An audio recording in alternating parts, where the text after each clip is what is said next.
নমস্কার। বাংলা গল্পঘরের সমস্ত শ্রোতা বন্ধুদের স্বাগত জানিয়ে আজকের গল্প পাঠ শুরু করতে চলেছি। আজ আপনাদের যে গল্পটি পাঠ করে শোনাতে চলেছি আশা করি খুব ভালো লাগবে। তাহলে প্রথম থেকে শেষ পর্যন্ত শুনতে থাকুন। শুরু করছি আজকের গল্প পাঠ। আশাপূর্ণা দেবীর লেখা আমায় ক্ষমা করো।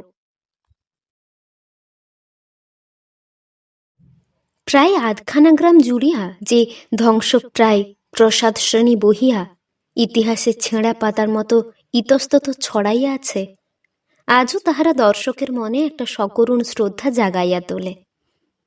মজুমদার বংশের অতীত মহিমা মূক সাক্ষী। একদিন নাকি ইহাদের রাজা বলিয়া খ্যাতি ছিল।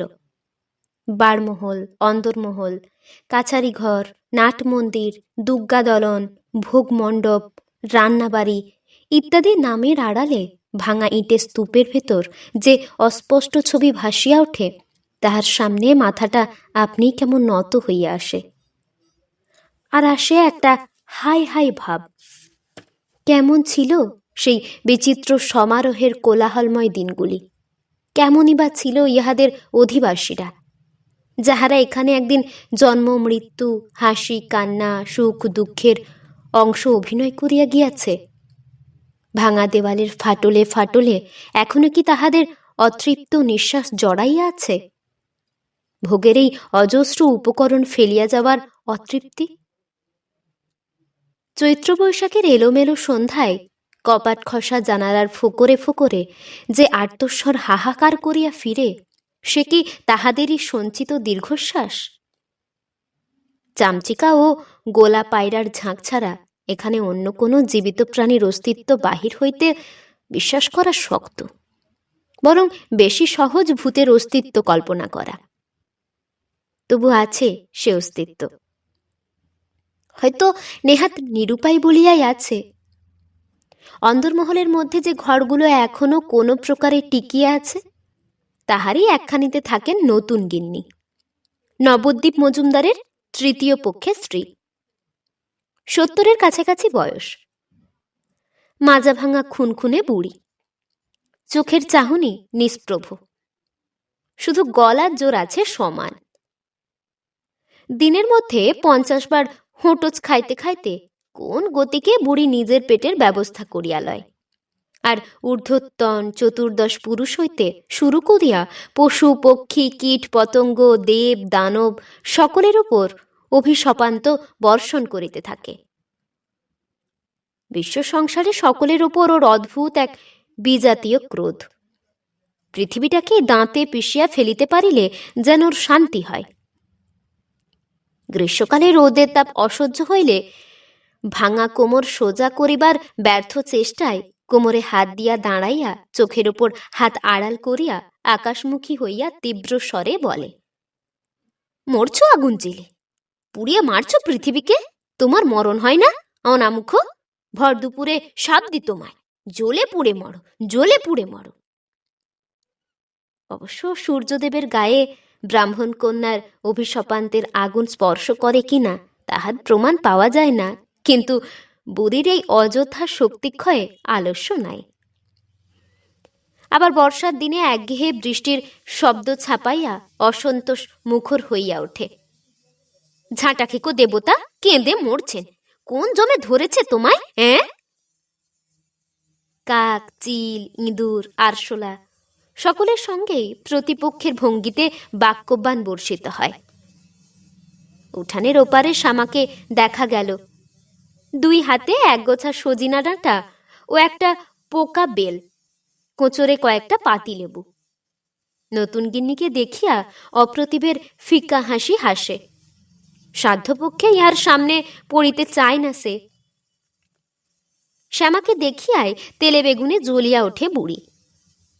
এই যে পাড়া বেড়ানি খুদমাগুনি এলেন। সকালবেলায় লোকে দৌড়ে গিয়ে হাত পাততে লজ্জা করে না স্বামী?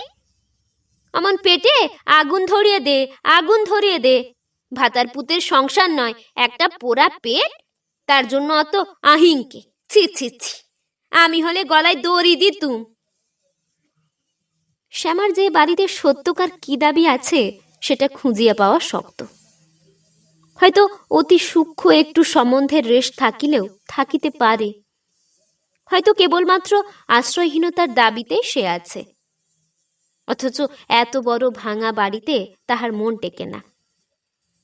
তাই সারা দিন পাড়ায় পাড়ায় ঘুরিয়া বেড়ায়, সময় অসময়ে লোকের উপকার করিতেও ছাড়ে না, এবং ভদ্রতার আবরণে ভিক্ষাবৃত্তি করিয়াই তাহার দিন চলে।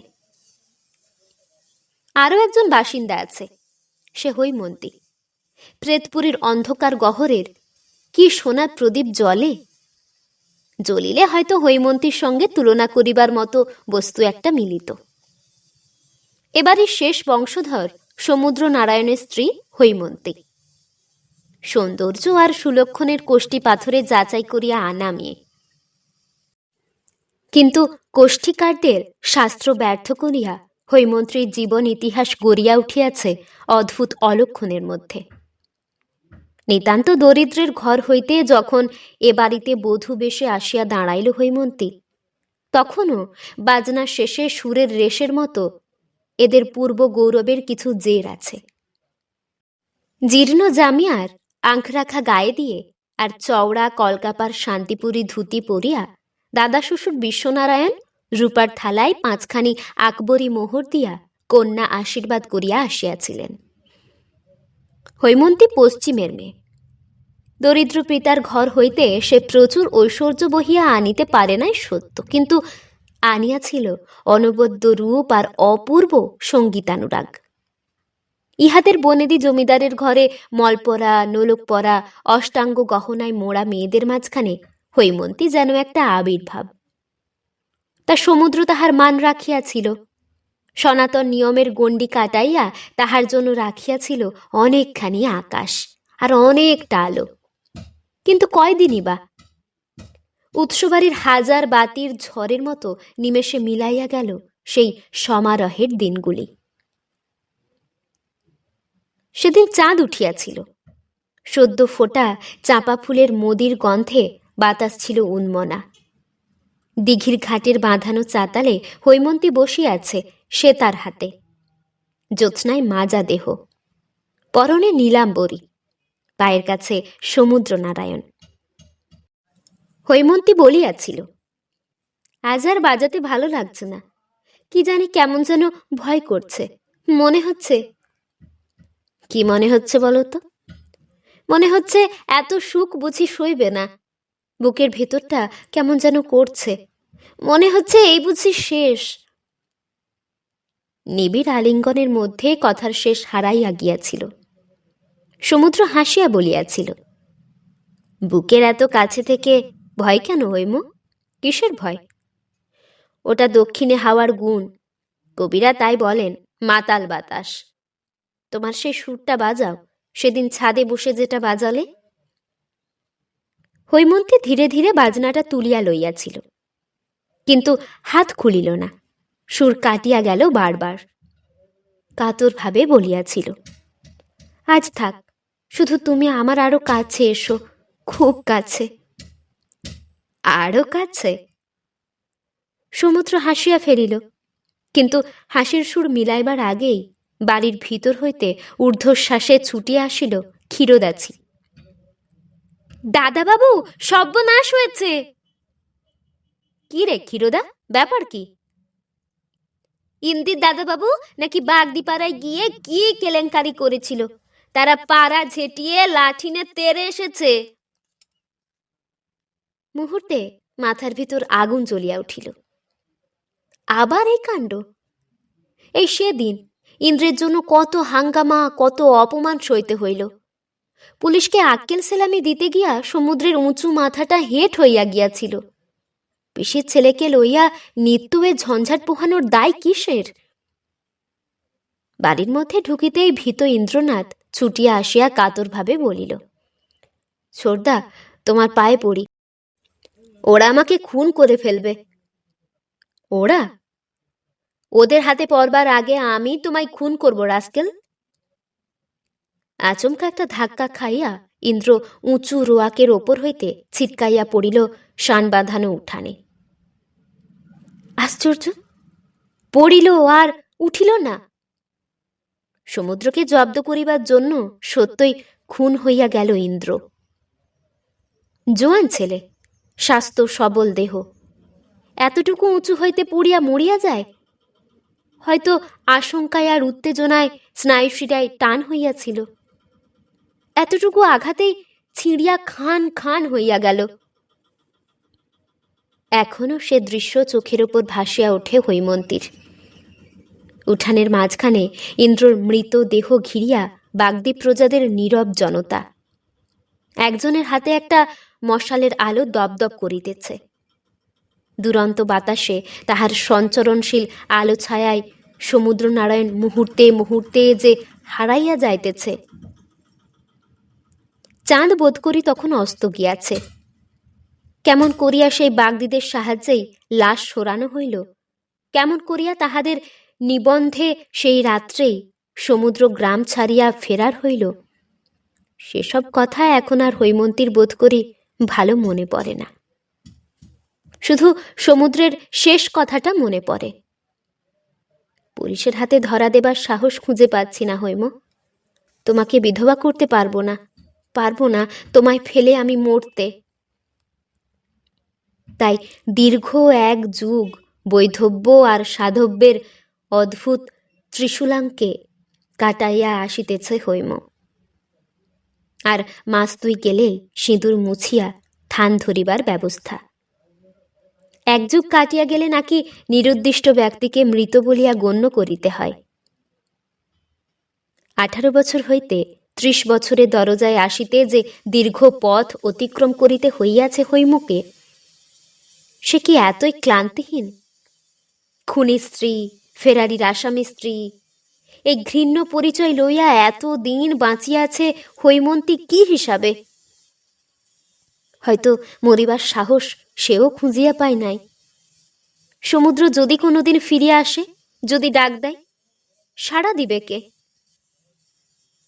শবরীর প্রতীক্ষার মতোই বুঝি ধৈর্যহীন প্রতীক্ষা হৈমন্তীর। তবু এ বাড়িতে টিকিয়া থাকা আশ্চর্য বই কি। কেবলমাত্র শ্যামার নতুন গিন্নির মতো লোকের আবহাওয়ায় হৈমন্তীর মতো মেয়ে এতদিন কাটাইল কেমন করিয়া, যেখানে রুচি, প্রবৃত্তি, শিক্ষা পদে পদে ব্যাহত হইতে থাকে। দারিদ্র্য সহ্য করা সহজ, কিন্তু নির্লজ্জ নগ্নতা সহ্য করা কঠিন নয় কি? সমুদ্রের ফটোয় টাটকা মালা গাছটি পড়াইয়া বাসি মালাটি খুলিয়া জল ভাসাইয়া দেওয়া হৈমন্তীর নিত্য কাজ। নতুন গিন্নির যে সে কথা জানা নাই এমন নয়, তবু খিড়কির দরজায় শাড়ির পাড়ের শেষাংশটুকু মিলাইয়া যাওয়ার সঙ্গে সঙ্গেই নতুন গিন্নি ওদিককার দালান হইতে চিৎকার করিয়া শ্যামাকে প্রশ্ন করেন, মেম সাহেবটি কোথায় হাওয়া খেতে বেরোলেন লা স্বামী? কি জানি, দেখিতে বুঝি? কি জানি কি লা? জানিস না তুই ন্যাকা? বলে চোরের সাক্ষী গাঁট কাটা আর সুরির সাক্ষী মাতাল। কিন্তু এও বলি মা, ঘরের বউ ফুরুত ফুরুত করে বাড়ির বার হওয়া কি জন্য? হ্যাঁ, মালা গাঁথছেন, ফুল ভাসাচ্ছেন, কত রঙ্গই জানেন। এই তো আমার 16 বছর বয়সে স্বামী গিয়েছিল, বলুক দিকিনি কেউ কোনোদিন আদিক্ষেতা করতে দেখেছে আমায়? হ্যাঁ, তাহাকে 16 বছর বয়সে দেখিবার সৌভাগ্য যাহাদের হইয়াছিল, তাহারা অবশ্য কেহই উপস্থিত নাই। তবু শ্যামা তোষামোদের ভঙ্গিতে সায় দেয়, তোমাদের সঙ্গে কার তুলনা দিদিমা? দিদিমা বিরক্তি কুঞ্চিত মুখে বলিয়া ওঠেন, খোশামত করিস নে স্বামী, খোশামত শুনলে গা জ্বলে যায় আমার। নিঃশঙ্ক পথিককে এইরূপ আকস্মিক আক্রমণ করিয়া বসা তাহার স্বধর্ম। শ্যামা অপ্রতিভ মুখে বসিয়া থাকে, চট করিয়া উঠিতে পারে না, এবং আলোচনাটা ভিন্ন খাতে বহাতেই বোধ করি একটা নতুন সংবাদের অবতারণা করে। সকালবেলা আমাদের দিঘির ঘাটের ওদিক থেকে আসতে একটা মানুষ দেখলাম দিদিমা, কোট প্যান্টুল পরা, লম্বা জোয়ান একটা লোক। গোড়ায় হবে নাকি কে জানে, বকুল গাছের ওদিকটাই ঘুরঘুর করছিল। দেখে কেমন ভয় ভয় করলো, পালিয়ে আসতে পথ পায় না, মনে হলো নতুন এসেছে গায়ে। তা মনে হবে বই কি, তোমার তো আর গা শুদ্ধ চিনতে কাউকে বাকি নেই। বলি পালিয়ে এলি, বললি না কিছু? আমি বলবো কি বাবা, কোট পেন্টুল দেখে আমার তো ভয় করে। মরল কচি খুকি, মেয়ে ঘাটে পুরুষ আসে কোথা থেকে তার হিসেব নেই। আজ এসেছে কি কাল, রোজ রোজ কি আসছে কে জানছে। ওসব মালা ভাসানো লীলা খেলা কেনই বা তা কে জানে। কালামুখী তলে তলে কি কীর্তি করছে তা ভগবানই বলতে পারেন। স্বামী যার 12 বছর দেশত্যাগী, তার পরিবারের এখনো সেমিজ কামিজ পরে পটের ছবি হয়ে বেড়াতে লজ্জা করে না? ধন্যবাদ মা। নতুন গিন্নির মর্যাদা রাখিতেও হৈমন্তীর সম্বন্ধে এত বড় কথাটার স্পষ্ট অভিমত দিতে মুখে বাঁধে না শ্যামার। নতুন গিন্নি পুনশ্চ যোগ করেন, বুড়ো হয়েছি, কোমর পড়ে গেছে, চারিদিকে চোখ রাখবার ক্ষমতা আমার নেই, নইলে দেখিয়া দিতাম সবাইকে, বলিয়া হাঁপাইতে থাকেন। ঘাটের পথ হইতে ফিরিয়া হৈমন্তী মৃদু স্বরে প্রশ্ন করিল, কাগজ এখনো দিয়ে যায়নি শ্যামা ঠাকুরজি? কই না তো। নতুন গিন্নি কাঠের উনানে ফুঁ পাড়িতে পাড়িতে ঘরের ভিতর হইতে ক্ষণক্ষণে গলায় বলেন, মেম সাহেবের রোজ খবরের কাগজ না পড়লে চলে না। ধন্যি বাবা, আমি হলে এতদিন গলায় কলসি বেঁধে ডুবে মরতাম। ছি, ঘাটের পথে 5 জনের সঙ্গে আলাপ করে বেড়াবার সাহস কি আমার অমনি আসে? 24 ঘন্টা কাগজ কেতাব নিয়ে থাকলেই বুকের পাটা বাড়ে। হৈমন্তী বিস্তৃত দৃষ্টি মেলিয়া 2 দণ্ড শ্যামার মুখের পানে চাহিয়া ধীরে ধীরে চলিয়া যায়। হৈমন্তী কবে কাহার সঙ্গে আলাপ করিল? ঘৃণায় লজ্জায় পৃথিবীর বুক হইতে নিজেকে তো প্রায় লুপ্ত করিয়াই রাখিয়াছে। শুধু একখানি খবরের কাগজের সেতু দিয়া বাহিরের জগতের সঙ্গে এতটুকু একটু যোগসূত্র রাখা। কিসের আশায় যে রাখিয়াছে সে কি নিজেই জানে? বুভুক্ষের মতো তন্ন তন্ন করিয়া সমস্তটুকু না পড়িলে তৃপ্তি হয় না কেন, কে বলিবে? কিন্তু নতুন গিন্নির মিথ্যা দোষারোপকে আর মিথ্যা বলা চলে কই? সন্ধ্যার অন্ধকারে দোতলার বারান্দার এক কোণে হৈমন্তী অমন থরথর করিয়া কাঁপে কেন? শ্যামাবর্ণিত সেই সাহেবের মতন লোকটার সামনে দাঁড়াইয়া অমন ভয়কাতর অস্থির ভাব কেন দুজনের? অমন আকুল আগ্রহে সে হৈমন্তীকে বুকের উপর জড়াইয়া ধরিল কোন সাহসে? কে সে? সমুদ্রনারায়ণ? সমুদ্র এখনো বাঁচিয়া আছে?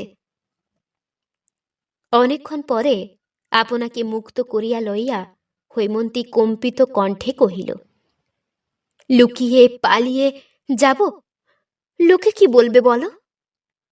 লোকে যা খুশি বলুক হৈম, ক্ষতি কি? তোমাকে নিয়ে যাব আমার সেই নতুন রাজত্বে। জঙ্গল কেটে যেখানে গড়ে উঠেছে নতুন শহর, সেইখানে নতুন করে গড়ব আমাদের সংসার, যেখানে আমি সমুদ্র নই, আমি মিস্টার মুখার্জি। নাম বদলেছ? বদলাবো না? বারে, পুলিশের ভয়ে নিজেকে তাড়িয়ে নিয়ে বেরিয়েছি পৃথিবীর এক প্রান্ত থেকে অন্য প্রান্তে। তুমি যখন চাঁদের আলোয় ঘুমিয়ে থেকেছ, আমি তখন প্রচণ্ড রৌদ্রে ছোটাছুটি করেছি কুলি মজুরের কাজ নিয়ে। দীর্ঘকাল জাপানে আমেরিকায় কাটাইয়া অনেক ভাগ্য বিপর্যয়ের মধ্য দিয়া সমুদ্র অবশেষে কেমন করিয়া আজ একজন প্রতিষ্ঠাপন্ন ফরেস্ট অফিসার হইয়া বসিয়াছে। সঞ্চয় করিয়াছে প্রচুর অর্থ। তাহারই ইতিহাস শুনাইতে বসে হৈমন্তীকে। পাহাড়ের কোলে জঙ্গল ঘেঁষিয়া তাহার বাড়িখানি। আরামের আর বিলাসের সমস্ত উপকরণ আনিয়া বোঝাই করিয়াছে হৈমন্তীর জন্য। শুধু হৈমন্তীকে ঘিরিয়া তাহার এতদিনের স্বপ্ন আর সাধনা। একবারও তো খোঁজ নিলে না? যদি মরে যেতুম? কখনো না। আমি নিশ্চয়ই জানতাম হৈম, আবার আমাদের দেখা হবে, আমার তপস্যা ব্যর্থ হবে না। হৈমন্তীও সমুদ্রের মতন এমন সুন্দর করিয়া বলিতে চায়, কিন্তু বলিতে পারে না। বুকের ভেতর মাথা রাখিয়া কাঁদিতে পারে শুধু। কান্না আর কথার মধ্য দিয়া রাত্রি গভীর হইতে থাকে। শেষ রাত্রে হৈমন্তীকে লইয়া পালাইয়া যাবে সমুদ্র। রোমাঞ্চকর সেই কল্পনায় মুখর হইয়া ওঠে সে। পরের বউ নিয়ে পালানোয় তো নতুনত্ব নেই হৈম, তাই নিজের বউ নিয়ে পালাবো আমি। বেশ চমৎকার মৌলিক হবে না ব্যাপারটা? তুমি এমন কাঁদছো কেন বলো তো?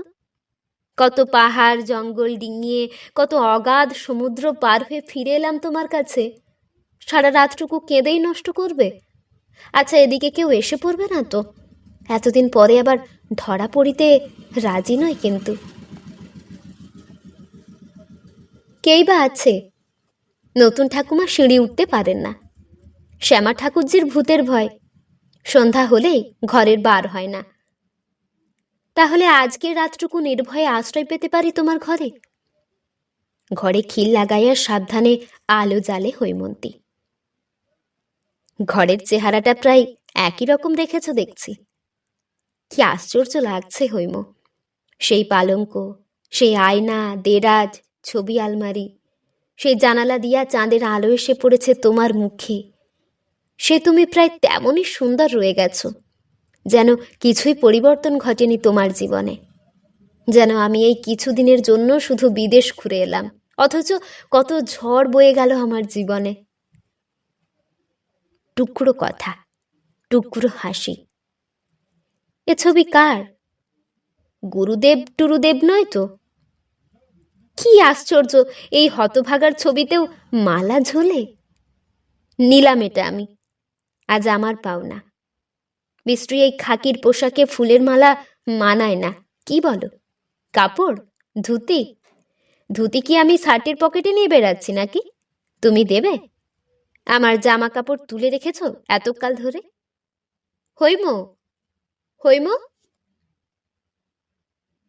তুমি কি কাউকেই দেখা দেবে না? নতুন ঠাকুমা, শ্যামা, ক্ষীরোদা, কাউকে বলবো না? পাগল হয়েছ? বললে চাপা থাকবে না, স্টেশনে স্টেশনে হুলিয়া বেরিয়ে যাবে। তার চেয়ে রূপকথার রাজপুত্তরের পক্ষীরাজ ঘোড়ায় চেপে এসে রাতারাতি দুঃখিনী রাজকন্যাকে নিয়ে উধাও। দেখছো, খুব বড় হয়ে যায়নি কিন্তু হৈম। এত সুখ কি আমার জন্য সত্যি তোলা ছিল? কথার শেষ নাই, রাত্রির শেষ আছে। পাণ্ডুর চাঁদের ফ্যাকাশে হলদে আলো ভোরের নতুন আলোর কাছে সহসা কোন ফাঁকে আত্মসমর্পণ করিয়া বসিবে কে জানে। হয়তো একটু তন্দ্রা আসিয়াছিল। তাড়াতাড়ি উঠিয়া পড়িয়া সমুদ্র হৈমন্তীকে ডাকিয়া তোলে। মিসেস মুখার্জি, উঠুন উঠুন, তৈরি হয়ে নিন, 4:40 ট্রেন ধরতে হবে। অবাক হয়ে তাকাচ্ছ কি? মনে নেই আমি আর শ্রীযুক্ত সমুদ্র নারায়ণ মজুমদার নই, মিস্টার এস মুখার্জি। কাজেই তুমি মিসেস মুখার্জি। তোমার এই আধা ধুতির মতো বিশ্রী শাড়িটা আমার ভারী খারাপ লাগছে, কিন্তু ভালো একটা কিছু পরে নাও চট করে। ভালো আর কি আছে? হৈমন্তী ম্লান হাসে। আশু বৈধব্যের জন্য প্রস্তুত হইতে চওড়াপাড় শাড়ি অনেক দিন ছাড়িয়াছে সে। তবে থাক, যা আছে থাক, মনের স্বাদ মিটিয়ে সাজবো এর পরে। শুধু দেরি করে ফেলো না লক্ষ্মী রানী আমার, সকাল হয়ে গেল। ভাবো অবস্থাটা। হৈমন্তী শূন্য দৃষ্টি মেলিয়া চারিদিকে চাহিয়া দেখে। এই তাহার চিরপরিচিত আবেষ্টন, তাহার ধ্যান, ধ্যানের দেবতা, তার জীবনখানি এই মুহূর্তে ত্যাগ করিয়া যাইতে হইবে। শুধু মালা গাঁথিয়া ফুল ভাসাইয়া বাকি জীবনটুকু কাটানো যায় না? সহসা সমুদ্রের এই রূঢ় পোশাক পরা বলিষ্ঠ দেহ, দীর্ঘ দেহখানা হৈমন্তীর নির্জন একক শয্যায় কেমন বেমানান অসুচি লাগে। হৈমন্তীর জীবনে সমুদ্র কি অবান্তর নয়? সত্যকার রক্ত মাংসে গড়া সমুদ্র পুরুষের দাবি লইয়া যে ডাক দিল, ছবি লইয়াও তো দিন কাটাইতে ছিল মন্দ নয়। রাত্রি প্রভাতের সঙ্গে সঙ্গে হৈমন্তীকে লোকে বলিবে কি? শ্যামার ক্ষীরোদা যখন পাড়ায় পাড়ায় রটাইয়া আসিবে হৈমন্তীর নিরুদ্দেশের খবর। আমায় ক্ষমা করো। কে বলিল? হৈমন্তী। সমুদ্রের পায়ের কাছে উপুর হইয়া পড়িয়া পড়িয়া সে ফুলিয়া ফুলিয়া কাঁদিতেছে। হতবুদ্ধি সমুদ্র শুধু প্রশ্ন করিতে পারে, যাবে না? আমায় ক্ষমা করো।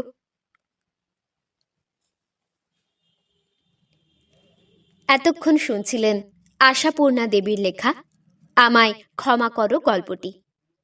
এই গল্পটি আপনাদের কেমন লাগলো তা আমাকে অবশ্যই কমেন্টের মাধ্যমে জানিয়ে দেবেন। যদি ভালো লাগে তাহলে লাইক এবং সাবস্ক্রাইব করে আমাদের পাশে অবশ্যই থাকবেন। আবার দেখা হবে পরের কোনো একটি গল্প নিয়ে। ততক্ষণ আপনারা ভালো থাকবেন, সুস্থ থাকবেন, সাবধানে থাকবেন। নমস্কার।